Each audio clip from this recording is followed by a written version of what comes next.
সেই পরিষ্কার করে দেব, কিন্তু এই জুতো পালিশ করলে আপনিই পরে আমাকে বলবেন যে তুই আমার জুতো নষ্ট করে দিয়েছিস।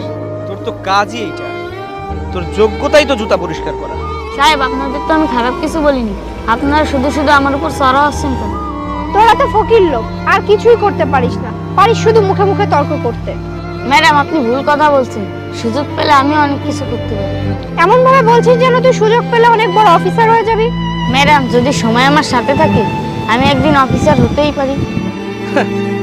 তুই অফিসারদের জুতোই পালিশ করতে পারবি, এর থেকে বেশি কিছু আর করতে পারবি না। দে তাড়াতাড়ি জুতো পালিশ করে দে। আচ্ছা দেন, তাহলে পালিশ করে দিচ্ছি। আমার জুতো পালিশ করা হয়ে গেছে। কেমন ভাবে তুই আমার জুতা পালিশ করেছিস? তুই তো আমার জুতাটাকে নষ্ট করে দিয়েছিস। ম্যাডাম, আমি তো আপনাকে প্রথমেই বলেছি যে এই জুতো পালিশ করা যায় না। যায় না না, আজ তোকে দেখাবো জুতা কিভাবে পরিষ্কার করতে হয়। শর্ট ভিডিও চ্যানেলটিকে সাবস্ক্রাইব করো পরের পার্ট দেখার জন্য।